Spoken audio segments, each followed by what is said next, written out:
Hello दोस्तों, DK class में आपका बहुत बहुत स्वागत है। आज एक नए टॉपिक के साथ पुनः आए हुए हैं। इस टॉपिक में हम डिस्कस करेंगे पीरियाडिक प्रॉपर्टीज के बारे में कि किस प्रकार पीरियाडिक प्रॉपर्टीज को हम समझेंगे, इसके पीरियड्स देखेंगे मतलब आवर्त देखेंगे, और ग्रुप से देखेंगे मतलब वर्ग देखेंगे। इनके बारे में हम यहाँ एक्सप्लेन करेंगे। तो आइए अगर बात करें, ये टॉपिक बीएससी फर्स्ट सेमेस्टर का है, चैप्टर नंबर 3 और लेक्चर फर्स्ट लेकर आए इसमें। तो आइए हम डिस्कस करते हैं पीरियाडिक प्रॉपर्टीज के बारे में। तो यहाँ अगर बात की जाए चैप्टर का क्या नाम होगा, तो चैप्टर का नाम है पीरियाडिक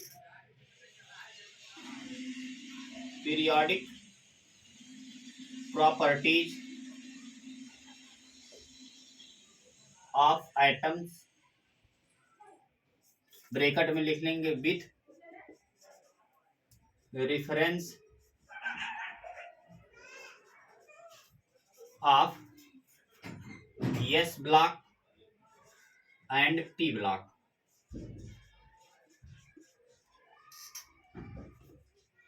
पी ब्लॉक एलिमेंट,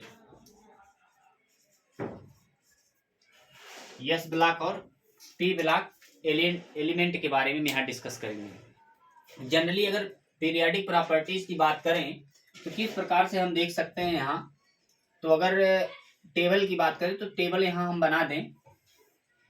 ये हमारे एस ब्लॉक के एलिमेंट आते हैं। इसके बाद इधर बात की जाए तो यहाँ पर पी ब्लॉक के एलिमेंट आते हैं। किसके आते हैं, यहाँ पर पी ब्लॉक के एलिमेंट आ जाते हैं। ये पी ब्लॉक के एलिमेंट आ जाएंगे इधर इस साइड में, और लास्ट में यहाँ पर आ जाएगा एस ब्लॉक का एलिमेंट। ये एस ब्लॉक के एलिमेंट आ जाएंगे, है ना। तो इस प्रकार से हमने ग्रुप्स बना दिया, और यहाँ से जो स्टार्ट होगा वो आपका बन जाएगा क्या, ये बन जाएगा डी ब्लॉक, यहाँ से यहाँ तक ये आपका डी ब्लॉक बन जाएगा। और नीचे अगर बात करें तो दो ग्रुप्स ऐसे होंगे, जो किसमें आ जाएंगे, जो आपके आ जाएंगे एफ ब्लॉक। तो ये दोनों आपके एफ ब्लॉक होंगे, एफ ब्लॉक एलिमेंट। इसकी बात की जाए, ये हमारे सभी एस ब्लॉक एलिमेंट कहलाएंगे। एस ब्लॉक एलिमेंट कहलाएंगे। इनको बोलते हैं एल्काइली मेटल, और इनको बोलते हैं alkaline metal, alkaline earth metal, earth metal. और बात की जाए यहाँ से यहाँ तक की, ये डी ब्लॉक होंगे, डी ब्लॉक एलिमेंट क्या होंगे, डी ब्लॉक एलिमेंट। इन्हीं को ट्रांजिशन एलिमेंट भी कहते हैं, ट्रांजिशन एलिमेंट भी बोलते हैं। सिर्फ किसको छोड़कर, जिंक, कैडमियम और मरकरी, इन तीनों को छोड़कर ये यहाँ लिख सकते हैं डज नॉट ट्रांजिशन मेटल। ये तीनों ट्रांजिशन मेटल नहीं कहलाते हैं। अब बात की जाए इनकी, तो ये हमारे सभी के सभी जो होंगे यहाँ से यहाँ तक, ये सभी पी ब्लॉक के एलिमेंट कहलाएंगे।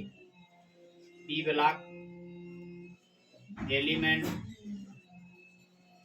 ये पी ब्लॉक के एलिमेंट कहलाएंगे इस प्रकार से, और बाकी डी ये ब्लॉक एलिमेंट नीचे हो जाएंगे। आई होप ये समझ गए होंगे आप। इनमें सभी के सभी क्या होंगे, मेटल्स होंगे, सिर्फ रेडियम को छोड़कर, ए को छोड़कर बाकी सब मेटल्स होंगे। ये रेडियो एक्टिव तत्व होंगे, और इसमें दो ग्रुप होते हैं, एक होता है लैंथेनाइड, एक होता है एक्टिनाइड। इसमें all all radioactive element कहलाएंगे। इन्हीं पी ब्लॉक को एक ग्रुप ऐसा भी होता है जिनको पोस्ट ट्रांजिशन एलिमेंट भी कहते हैं। क्या कहते हैं? पोस्ट ट्रांजिशन एलिमेंट भी कहते हैं। इस प्रकार से हमने इन सभी ग्रुप के बारे में एक्सप्लेन कर दिया शॉर्टकट में। अब बात की जाए, अगर आप कभी भी इनकी बात करें कि इनमें ग्रुप्स कितने होते हैं, पीरियड्स कितने होते हैं, तो 1 2 3 4 5 6 देन 7, और यहाँ से स्टार्ट होता है 1 2, ये हो जाएगा 1 2, ये हो जाएगा 3, ये 4 5 6 7 8, और उसके बाद 9 10 11, और ये हो जाएगा 12, यहाँ से हो जाएगा 13 14 15 16 17, और लास्ट में हो जाएगा ये 18। तो इस प्रकार से हमने यहाँ ग्रुप बना दिया। ये हमारे सभी क्या होंगे? D block elements. इस प्रकार से हमने इनके बारे में एक्सप्लेन कर दिया। अब बात की जाए कि इसके प्रॉपर्टीज के बारे में, एटॉमिक एटम्स के क्या प्रॉपर्टीज होते हैं उसके बारे में अगर एक्सप्लेन करें तो इसको आप शॉर्ट स्क्रीन ले लीजिए। तो आप शॉर्ट स्क्रीन ले चुके होंगे। अब बात की जाए इनके प्रॉपर्टीज के बारे में, किस प्रकार से प्रॉपर्टीज अगर समझेंगे तो यहाँ हेडिंग डाल देंगे। क्या हेडिंग डाल देंगे? Periodic properties. तो हेडिंग डाल देंगे, ये जो ऊपर वाला हमने लिखा है यहाँ लिख देंगे पीरियोडिक प्रॉपर्टीज, यानी इसकी प्रॉपर्टीज क्या होगी उसके बारे में हम एक्सप्लेन करेंगे।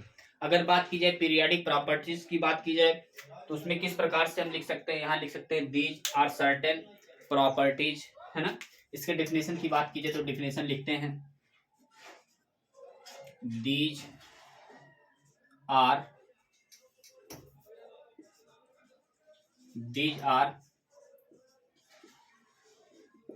certain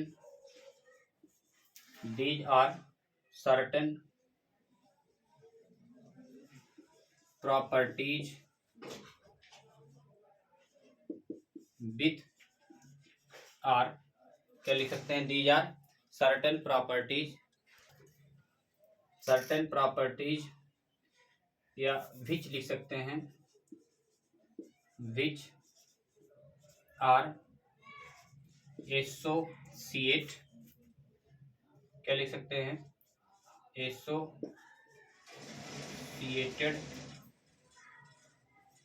with atoms of क्या लिख सकते हैं? atoms of elements are called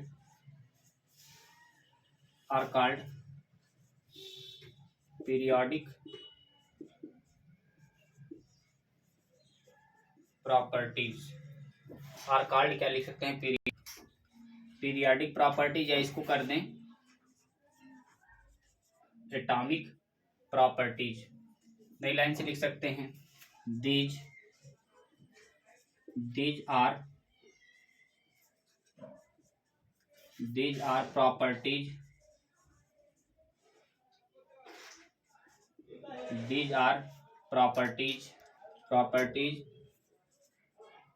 have a regular variation, क्या लिख सकते हैं? Regular variation left to right, क्या लिख सकते हैं? Regular variation from left to right.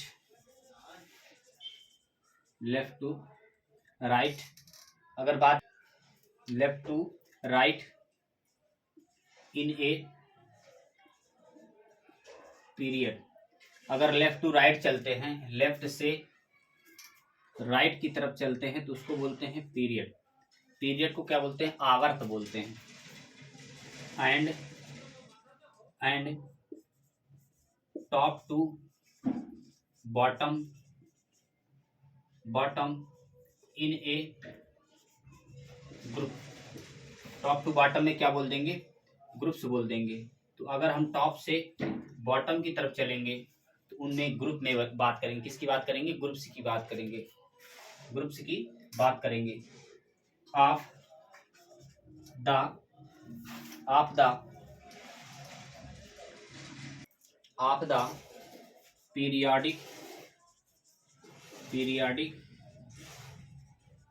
Properties therefore, क्या लिख सकते हैं? Of the periodic properties therefore. Periodic table क्या लिख लेंगे? पीरियोडिक टेबल देयरफॉर क्या हो जाएगा? देयरफॉर प्रॉपर्टीज आर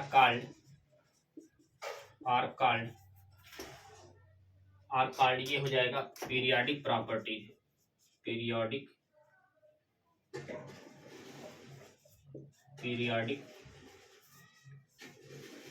प्रॉपर्टीज क्या हो जाएगा? Are called periodic properties. तो इस प्रकार से हमने पीरियोडिक प्रॉपर्टीज के बारे में एक्सप्लेन कर दिया। एक बार फिर से देख लीजिए। These are certain properties which are associate with, ये हो जाएगा एटम्स। क्या हो जाएगा? Atoms of elements are called atomic properties. These are properties have a regular variation from left to right in a period. मतलब अगर लेफ्ट टू राइट चलते हैं आप पीरियोडिक टेबल में तो उसको बोलेंगे क्या? पीरियड बोलेंगे। And top to bottom in a group. Top to bottom अगर चलेंगे ग्रुप की बात की जाएगी। Of the periodic table therefore properties are called periodic properties. तो अगर बात की जाए टॉप से बॉटम की तरफ, तो यहाँ किसकी बात की जाएगी? ग्रुप्स की बात की जाएगी। और अगर लेफ्ट टू राइट चलते हैं तो किसकी बात की जाएगी? ये पीरियड की बात की जाएगी। तो इस प्रकार से हमने ग्रुप में देख लिया टॉप टू बॉटम में क्या हो जाएगा और पीरियड में क्या होगा। Top to left to right की अगर बात करें तो लेफ्ट टू राइट में अगर मान लीजिए आप चलते हैं लिथियम, इसके बाद क्या आता है? लिथियम के बाद आता है बेरिलियम, इसके बाद आता है boron, carbon, nitrogen, oxygen, fluorine, है ना? फ्लोरीन आता है। अगर इस तरफ चल रहे हैं आप तो इसमें अगर आर्डर की बात करें, इस तरफ की बात करें, आर्डर की बात करें तो यहाँ लिख सकते हैं इंक्रीजिंग आर्डर ऑफ क्या हो जाएगा? एटॉमिक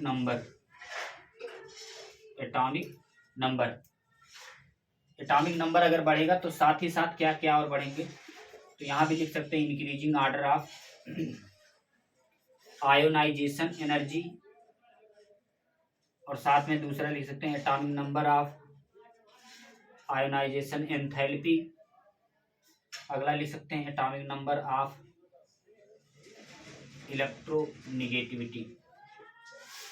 तो इस प्रकार से इलेक्ट्रोनिगेटिविटी की बात हो जाएगी। अगर बात की जाए इनमें कोवैलेंट कैरेक्टर सबसे बढ़िया किसका होगा? तो कोवैलेंट कैरेक्टर के बारे में यहाँ समझ सकते हैं। जैसे लिथियम आयोडाइड, है ना, या इस तरीके से लिख देंगे Li। इसके बाद क्या लिख देंगे? Be, B boron, carbon, then nitrogen, इसके बाद ऑक्सीजन और फ्लोरीन। तो सबसे ज्यादा कोवैलेंट कैरेक्टर किसका होगा? तो यहाँ लिख सकते हैं decreasing order of covalent character. सबसे बढ़िया कोवैलेंट कैरेक्टर किसका होगा? लिथियम का होगा या Li का। तो इस प्रकार अगर हाइड्रोजन लिया जाए तो हाइड्रोजन में भी कोवैलेंट कैरेक्टर देख सकते हैं। यहाँ Li क्या रख सकते हैं? Li F रख सकते हैं, है ना, Br रख सकते हैं, या Cl रख सकते हैं, Br रख सकते हैं, I रख सकते हैं। इस तरीके से भी कोवैलेंट कैरेक्टर देख सकते हैं। अब इनकी बात की जाए, किसकी, टॉप टू बॉटम की बात की जाए, ग्रुप की बात की जाए, तो टॉप टू बॉटम में मान लीजिए हमने ले लिया क्या, यहाँ ले लिया lithium, sodium, potassium, rubidium, caesium और फ्रांसियम। तो सीजियम तक ही ले रहे हैं। अगर आप ऊपर से नीचे आ रहे हैं तो ऊपर से नीचे जैसे आएंगे तो उन केसों में एटॉमिक साइज क्या होगी, एटॉमिक साइज बढ़ रही है, और एटॉमिक साइज अगर बढ़ेगी तो रेडियस भी क्या होगा, बढ़ जाएगा, और रेडियस भी बढ़ेगा तो साथ ही साथ कोवैलेंट कैरेक्टर भी क्या होगा, बढ़ जाएगा। तो किसी भी एटम में, किसी भी ग्रुप्स में अगर टॉप टू बॉटम आते हैं, ऊपर से नीचे की तरफ आते हैं, तो एटॉमिक साइज, रेडियस और कोवैलेंट कैरेक्टर बढ़ेगा। तो सबसे अच्छा कोवैलेंट कैरेक्टर किसका होगा, सीजियम का होगा। सबसे वीक किसका होगा, लिथियम का होगा। तो इस प्रकार से कोवैलेंट कैरेक्टर के बारे में भी हमने बता दिया। आप साथ स्क्रीन ले लेंगे। इसके बाद अगर इसी में बात की जाए और मॉलिक्यूल्स के बारे में, और बहुत से मॉलिक्यूल्स के बारे में की जाए, तो मान लीजिए अगर सपोज कीजिए यहाँ इनके ऑर्डर की बात करें, अगर पूछें Li, Na, इसके बाद K, इसके बाद Rb, Cs, यहाँ लिख सकते हैं डिक्रीजिंग ऑर्डर ऑफ क्या हो जाएगा, ये सभी बढ़ रहे हैं तो डिक्रीजिंग ऑर्डर ऑफ, इसमें क्या लिख लेंगे, सबसे ज्यादा जो होगा डिक्रीजिंग ऑर्डर ऑफ इलेक्ट्रोनिगेटिव। तो सबसे ज्यादा इलेक्ट्रोनिगेटिव कौन होगा, लिथियम होगा, है ना। सबसे ज्यादा इलेक्ट्रोनिगेटिव पावर किसकी होगी, लिथियम की होगी। और साथ ही साथ लिथियम अगर इलेक्ट्रोनिगेटिव पावर होगी तो इसी के साथ साथ क्या होगा, decreasing order of ionization energy, और क्या हो जाएगा, इलेक्ट्रोनिगेटिविटी, अभी आप ऊपर लिखे ही हैं। और साथ ही साथ क्या हो जाएगा, एटॉमिक क्या हो जाएगा, इलेक्ट्रोनिगेटिविटी के बाद इलेक्ट्रॉन एफिनिटी, ये सभी क्या होंगे, बढ़ जाएंगे। तो सबसे अच्छा इलेक्ट्रॉन एफिनिटी इसकी होगी, सबसे कम इसकी, और सबसे कम सीजियम की होगी। तो इस प्रकार से हमने लिख दिया। बात की जाए कि एटॉमिक रेडियस की, अभी ऑर्डर में अगर आप लिखें एटॉमिक रेडियस की, यहाँ एटॉमिक रेडियस का ऑर्डर भी लिख सकते हैं, lithium, sodium, potassium, rubidium, then caesium. तो यहाँ एक चीज और लिख सकते हैं, increasing order of covalent character, है ना। सबसे अच्छा कोवैलेंट कैरेक्टर किसका होगा, इसका होगा। और साथ ही साथ इंक्रीजिंग ऑर्डर ऑफ क्या हो जाएगा, increasing order of atomic radius, क्या होगा, एटॉमिक रेडियस। ये दूसरा पॉइंट होगा। तीसरे पॉइंट की बात की जाए, इंक्रीजिंग ऑर्डर ऑफ क्या हो जाएगा, इंक्रीजिंग ऑर्डर ऑफ क्या हो जाएगा, एटॉमिक साइज। तो एटॉमिक साइज बढ़ेगी तो रेडियस बढ़ेगा, और रेडियस बढ़ेगा तो कोवैलेंट कैरेक्टर बढ़ेगा, और कोवैलेंट कैरेक्टर बढ़ेगा तो उस समय आयोनाइजेशन एनर्जी, इलेक्ट्रॉन अफिनिटी और इलेक्ट्रोनिगेटिविटी का पावर क्या हो जाएगा, डिक्रीज हो जाएगा, है ना। तो इस प्रकार से हमने इसके बारे में एक्सप्लेन कर दिया।